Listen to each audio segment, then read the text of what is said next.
Demək, ümumiyyətlə, İslam dinində biz baxmalıyıq ki, görək yas mərasimi var, yoxdur. Və yas mərasimi əgər varsa, o müddəti nə qədərdir? Peyğəmbər sallallahu əleyhi və səlləmin şərafətli hədislərinə baxanda görürük ki, yas 3 gündən artıq deyil. Yasın müddəti 3 gündür. O da necə olur? 3 gün yaxın ailə üzvləri öz yaslarla, öz qəm-qüssələrinə qapanırlar, özləri təsəlli verməklə məşğul olurlar. Və ondan sonra yenə də həyat öz normal axarına qayıdır, hər öz işində, gücündə davam edir. Amma o rituallar ki, var ki, 7-dir, 40-dır, 50 və s. bunların şəriətimizdə heç bir əsli əsası yoxdur. Bunlar sonradan uydurulmuş cəfəngiyatlardan başqa və keçmişdəki dinlərin, zərdüştluğun, ateşpərəstliyin və yaxud da başqa dinlərin qalıqlarındandır. İslam dinində belə bir şey yoxdur. Adət kimi bizdə qalıb, sonra da onu dinə daxil ediblər. Amma o ki, qaldı ki, Peyğəmbər sallallahu aleyhi və səlləmin sevimli nəvəsi olan Hüseyin radiyallahu anh'ın yas mərasimi ilə bizim bu günləri, bizim 2-ci Vətən müharibəsində, torpaqlarımızın azadlığı yolunda dünyasını dəyişən, inşallah ki, Allah dərgahında şəhid olan o qardaşlarımızın müqayisə olunması, hansı ki, haqq döyüş üzərində, haqq yolda, haqq mübarizədə onlar dünyasını dəyişiblər. Bəli, əgər bir kəsin şəhadətindən dolayı və yaxud da ölümündən dolayı illərlə yas saxlanılırsa, niyə görə başqaları üçün də saxlanılmasın? Hələ mən Hüseyndən dərəcədə aşağı olanlardan danışmıram. Ondan dərəcədə yuxarı olanlardan danışıram. Birincisi, Peyğəmbərlər. Və ola bilsin, deyə bilərsiniz ki, Peyğəmbərlər faciəli şəkildə ölməyib. Əksinə, elə Peyğəmbərlər elə faciəli bir şəkildə qətlə yetiriliblər ki, Hüseyin radiyallahu anh'ın faciəsindən daha böyük, daha şiddətli. Məsələn, Yahya Peyğəmbərin amansızcasına boynun vurublar və onun boynun bir pozğun qadına mehr olaraq təqdim ediblər. Və başqa Peyğəmbərlər də çox olub ki, Yahudilər onlara amansızcasına neyiniblər, öldürüblər, əziyyət veriblər, işgəncə veriblər. Və həmçinin Məhəmməd Peyğəmbər sallallahu aleyhi və səlləmin ailə üzvləri, onun evladları da Peyğəmbər sallallahu aleyhi və səlləm həyatdaykən Fatimədən başqa hamısı dünyasını dəyişiblər.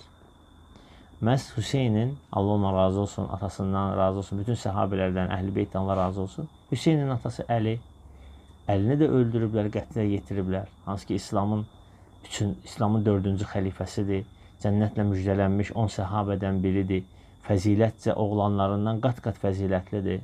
Həmçinin Əlinin oğlu Həsənin də ölümü elə-belə olmayıb. Bəs onda gələk biz onların hamısını yas saxlayaq axı.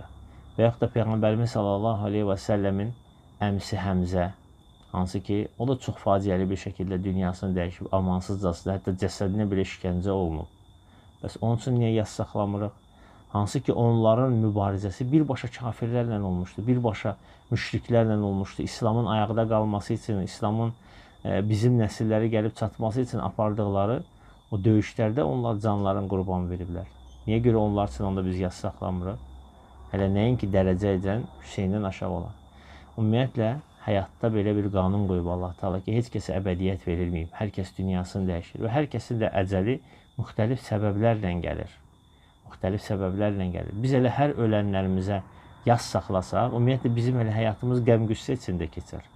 Hər elə fəzilətli insanlar üçün bir illərlə yas saxlasaq, həyatımız qəm-qüssə ilə keçər. Həyatın heç mənası olmaz. Və bu da əslində bizim düşmənlərimizi sevindirər.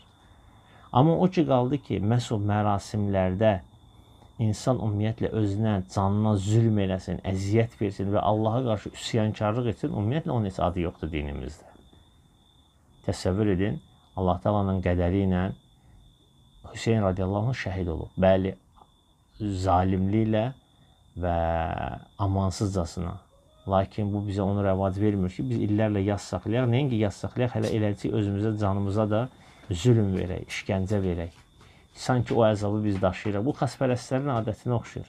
Xaspərəstlər əslində onlar özlərinə zincir vururlar, özlərinə əziyyət verirlər ki, İsa'ya verilən əzabdan onlar da sanki dadmış kimi əzabda ona şərik olsunlar. Çünki onlar elə düşünürlər ki, İsa'yı çarmıxa çəkib öldürüblər. Bu da bizim dinimizdə başqa dinlərdən keçmiş xurafatlardandır. Bu heç xristiyan dininin özündə də qəbul olunmaz bir şeydir. Sadəcə bəzi rahiblər bunu özlərinə, yəni onlar ibadətdə o qədər həddə aşıblar ki, necə Allah Teala Quran-ı Kərimdə buyurur ki, onlar rahibliyi ixtira elədilər. Və deyir, sonra onu heç qoruyub saxlaya bilmədilər. Bizdə də o da sonradan ixtira olunmuş bir şeydir və sevgidə həddi aşmaq deməkdir. Sevgidə həddi aşmaqdır. Bir kəsə olan sevgisindən Allahın qoyduğu qanunları pozursa, artıq bu sevgidə həddi aşmaqdır. Sevgidə Allaha ortaq qoşmaqdır. Bəli, Hüseyn radiyallahu anh hadisəsini biz anmalıyıq daima, oxumalıyıq və bundan ibrət almalıyıq.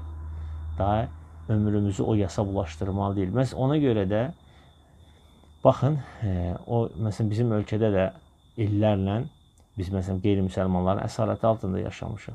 Sovetin əsarəti altında yaşamışıq. Baxın, bizim bütün dini rituallara mane olublar, cümə namazına, ondan sonra bayram namazlarına, cəmaat namazlarına, başqa bizim mübarək mərasimlərdir. Lakin bu yas mərasiminə dəyməyiblər, bunu saxlayıblar. Niyə görə?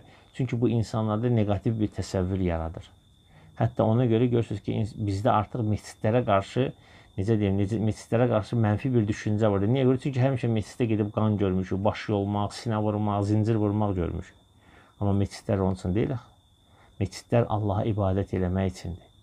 Məscidlər Allahındır, Allaha məxsusdur, Allahın evləridir. Yəni o yöndən ki, orada Allaha ibadət olunur. Allahın qulları Allahı anıb, onun adına, şəninə təriflər deyirlər. Daim məscid də üsyan qopartmaq üçün yer deyil ki.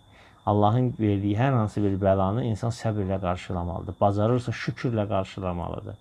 Nəinki üsyankarlıqla. Ona görə indi bu kimi müqayisə eləmək də doğru deyil. Amma ümumən dinimizdə yas saxlamaq deyə bir şey yoxdur. Sadəcə 3 gündür və qadının əri ölərsə o iddə müddəti var.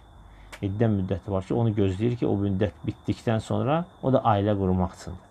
Ki, hamiləliyi tam bəlli bilinsin deyə. Ən doğrusunu Allah bilir. Və əxiru dəvanə ənilhamdülillahi rabbil aləmin. Və salatu və səlamu alə nəbiyyinə Muhammedin və alə əlihi və sahbihi əcməin.